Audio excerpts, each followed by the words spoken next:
The dead rise. The silence is deafening after the chaos of battle, and the wind whips around you unsympathetically in silent gusts, like spirits come to usher the dead. Both Helfi and Quirky lie motionless in the bloody mud, their faces contorted as they were in the last throes of death. All sense of who they were, their energy, their humour, their zeal, all departed from this world. Or that is what passes through your minds for a moment, before Helfi suddenly coughs and splutters and rises to sit up and look confusingly at the scene of slaughter.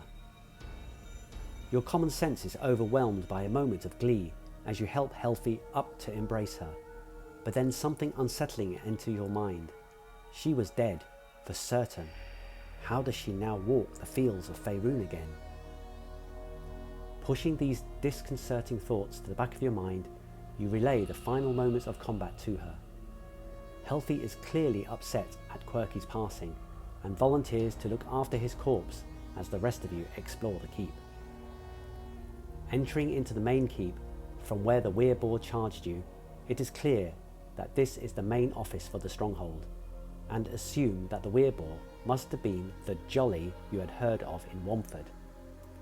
Examining the desk, you discover that Jolly's name was indeed actually Jolliver, and that he was managing many messages from local bandits describing the comings and goings of merchants and the hidden caches of stolen goods for later collection. One particularly interesting letter is obviously from Red Larch. It makes note of the arrival of a band of troublemakers, with the group of your racial mix described. The letter is unsigned, but it contains unusual handwriting by mixing block letters and script. You think you should be able to identify the culprit back at Red Larch if you are careful enough. Muezza behaves in his usual mercurial way and decides to explore beyond the room on his own, opening a door onto a kitchen and its frightened staff. Jadago joins him and they both interrogate the cooks to ascertain if they are a threat. They learn nothing apart from the fact that the staff are mostly made up of press-ganged help from Womford, with no option of escape. After a few threatening words from the Tabaxi for the cooks not to cause any more trouble, they are all allowed to leave by using the keep's boats.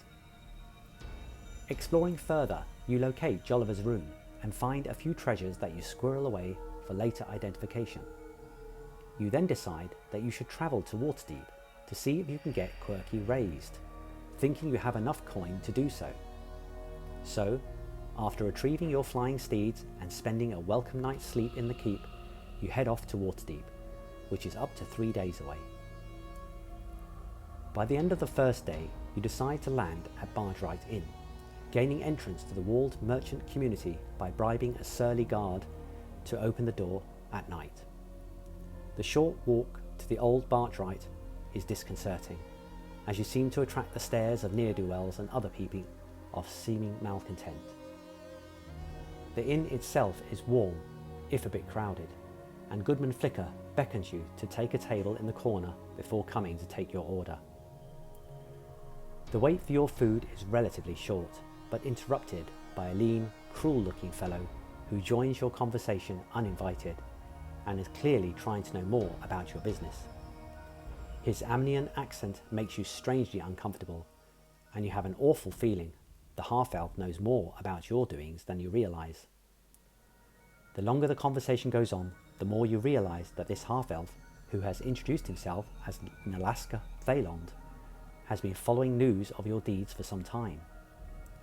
After you make it clear that you do not wish to engage in further conversation, he lets you know that he is available anytime you need something, although what this something is seems very ambiguous.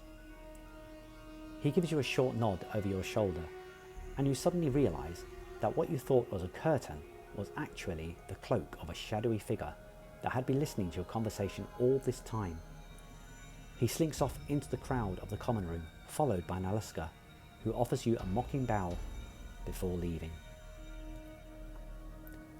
The meeting gives you a strange unease, and you spend a sleepless night at the inn before flying to Amphail the next day.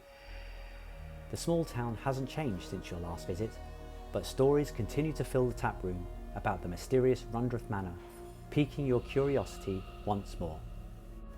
By the evening of the third day of travel, you reach the outskirts of Waterdeep and are escorted in by the Griffin Guard, who direct you to the city of the Dead Ward, once they see you with the corpse of Quirky and understand the purpose of your visit. Once you land and make your steeds safe, you join what looks like a queue of ragtag people that leads to a large house amongst the tombs and graves. Many in the queue have set up small tents to sleep in, whilst others just sit on the path, freezing in the cold night.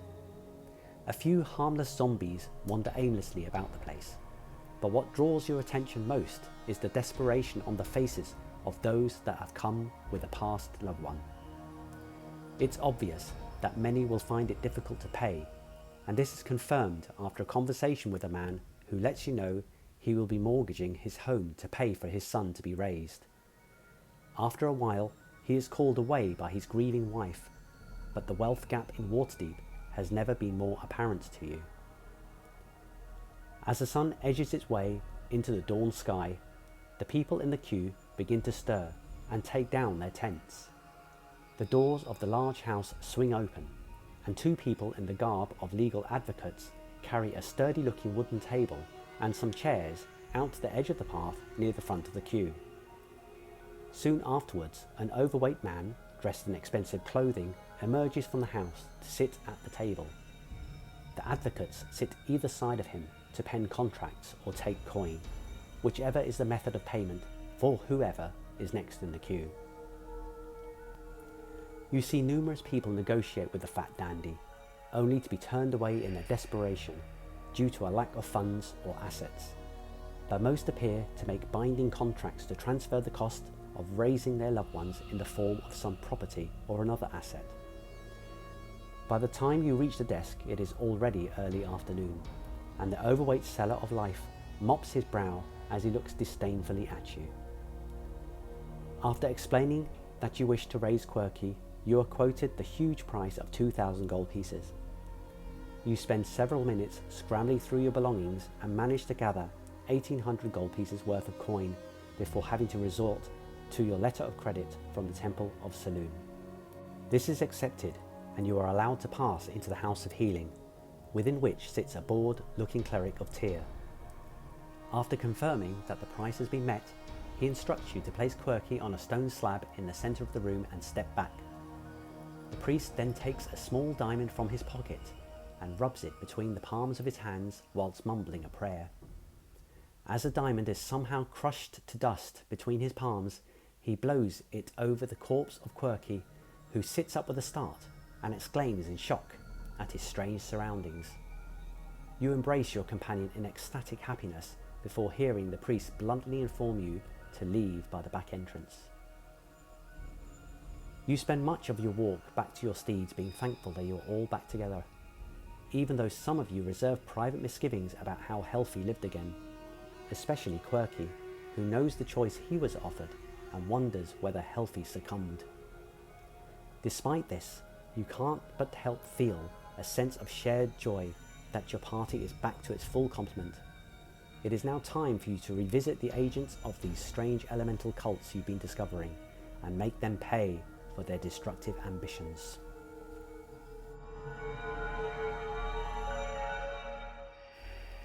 Thank you for listening to the progress of my Dungeons & Dragons group as they make their way through the Princes of the Apocalypse campaign setting. Watch out for further episodes where we shall learn about where the party intend to go now that they are back to their full strength.